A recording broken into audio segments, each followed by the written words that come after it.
Hello everyone, this is Florence Iliana, and today I felt compelled to share with you a dream that I had on July 28, 2021. And in my dream, as I was looking up to the skies was going so extremely fast. It was like a great wind was blowing away the skies. And I cannot even describe how intense what was going up in the skies and what was happening to the skies. It was so intense. I just don't know how to describe it. And I, along with other people, were all looking up to the skies. It was a scary sight, and we knew that something really huge was about to happen. They're showing you in this movie, that's her real body and the creature that came out of this box. And she's being distracted in the astral realm by her deceased mother. Look at this creature that's on top of this lady. Peace, love, and light. The succubus, the incubus. Look at that. These women are being sacrificed in this apartment building.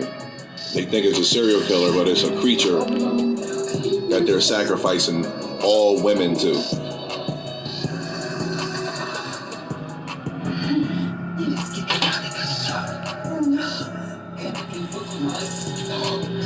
Her mom is saying, stay here with me, so she doesn't wake up into her body.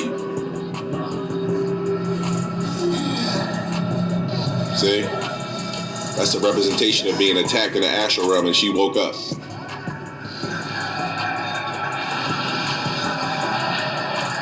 It needed her soul to be separate before it could take control.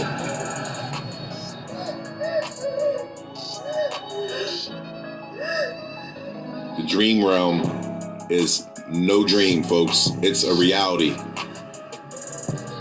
When you go to sleep at night, you're in a different dimension that doesn't need a spaceship or anything physical to get to. Peace, love, and light. You saw that creature. Look, it went back in a box because it needed her to be separated from her vessel. Around it. Not gravity. Planet, moon. Just like the spirit was drawn. Covered it in previous videos. Same guy poo-pooed it. It's okay. We're about to show you a little poo-poo. It always has to be two. Think. Always two. These are steel balls. Individual steel balls. And they're caught in opposing magnet fields. Get it? Not gravity.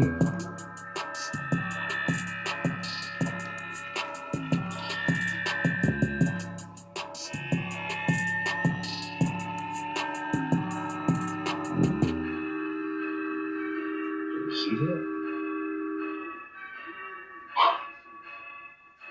You see? Oh, they move and rotate.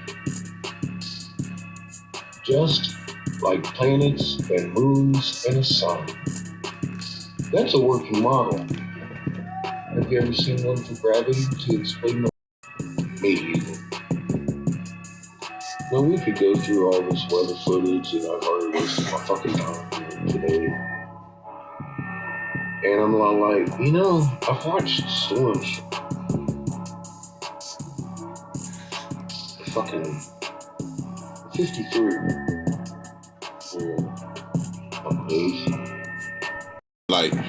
Remember I recommended this movie right here, Midnight Mass? And if you haven't seen it, you gotta check it out on Netflix. Look at the Antichrist symbolism. Faith, just a few minutes, just a few moments, really? The body is dead, but just for a moment. The resurrection of the body, that's what Easter is about. That is what we are about to witness. Sheriff, please.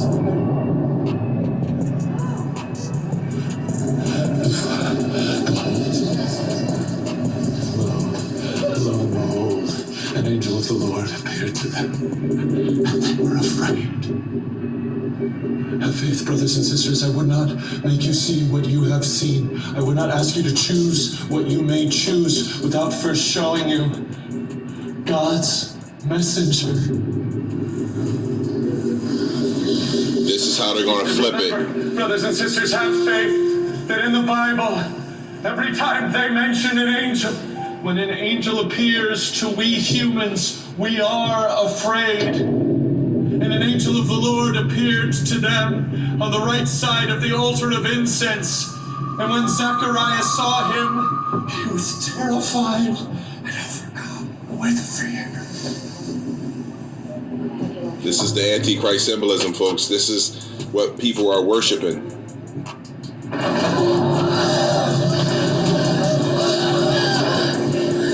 Just then an angel of the Lord stood before them, and the glory of God shone around them, and they were sore afraid. And the angel said, "Fear not,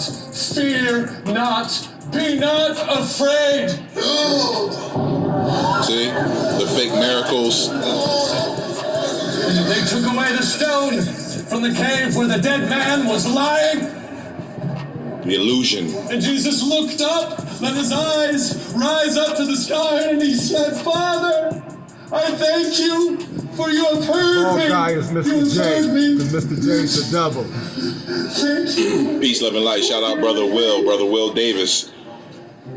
He always was saying to me, every time we come into contact, Riz, they're going to bring this Antichrist character out, and they're going to try to fool the world with the fake miracles. They're going to bring this Antichrist character out, and they're going to try to fool the world with the fake miracles, and they're going to be worshiping the Antichrist or Satan. Midnight Mass, check it out, folks. Symbolism, predictive programming in plain sight. You know, serve the devil, who is the light bearer. Hold on, Mr. J's the light bearer too. Oh, that's right. Because they're the same motherfucking guy. It's the devil.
At least 17 people were killed after a 7.3 magnitude quake struck off the coast of Indonesia's main Java island Sunday, as the country reels from a cyclone disaster in another part of the archipelago. The afternoon quake hit offshore about 65 kilometers southwest of Malang City in East Java, damaging hundreds of homes as well as schools, government offices and mosques across the region. Our latest data shows that 7 people died, 2 are seriously injured and 33 others sustained minor injuries, said National Disaster Mitigation Agency spokesman Raditya Jati. Several communities had been evacuated, he added. The destruction in our world, I will show you. This is La Palma, one of the Canary Islands, a paradise for sun-loving tourists. For us, the island holds quite another fascination, the Cumbre Vieja volcano. The brittle western slope of the volcano is covered in clefts and fissures where water has collected. And now for the interesting part. By placing several bombs in carefully calculated spots, we can use thermonuclear explosions to heat that water so that it will evaporate instantaneously. If you had paid attention in your physics classes, you would know that such a sudden evaporation of water would create sufficient pressure to shatter the volcano's brittle slope and send it crashing into the sea. Can you guess what comes next? That's right, a tsunami. Waves 200 meters high will charge across the Atlantic with the speed of an airplane. The tsunami will sweep across the east coast of the United States. New York will disappear in an apocalyptic flood, taking with it the self-proclaimed rulers of the world who are currently squabbling in blind incompetence at the UN headquarters. The resulting vacuum of power will be filled by our followers, some of whom have been biding their time in key positions for decades. They will take control and lead humankind to a new golden age. Watch out and take care. Hideo Suzuki, a manga artist assistant, is drawing with his co-workers in an office, listening to the news. A news reporter is describing an incident in which a dog badly bit a 45-year-old woman. The police couldn't figure out what exactly happened because the woman started talking nonsense after the accident. The next news story is about a 35-year-old man who was arrested because of performing obscene acts. Sensei's comic book. Sitting next to him is a homeless man who is shaking and looks like he is in pain, but Suzuki doesn't pay any special attention. The next morning, Suzuki is in his office with his coworkers, drawing and watching the news again. There is a report about a new infection that has already killed 4 people. Suzuki's colleague is sweating and not feeling well. She leaves and Mitani explains to the others how she got the virus from Sensei. Mitani notices how she had the same bite mark on the neck as Sensei, and that's how he figured out they were sleeping together. Their boss enters the room and he also has a bite mark. They are confused and ask him about the deadline but don't notice his eyes getting darker. Later, everybody is asleep at the office when Suzuki's phone suddenly rings. It's Teko who apologizes for apologizing. While talking on the phone, helicopters pass over the city, but Suzuki is too focused on Teko and doesn't pay attention, again. He immediately goes to Teko's flat, brings her so he tries calling her on the phone. Suzuki peeks through the letter slot and sees Teko lying on the bed. Suddenly she gets up, making weird movements, and drops on the floor. Next thing we know, she's having a seizure while her body morphs unnaturally, like a demon during an exorcism. As she approaches the door, Suzuki sees her face deformed. Zombie Teko attacks Suzuki and bites his hand. While trying to get away, he accidentally stabs her in the head and leaves the apartment, fast.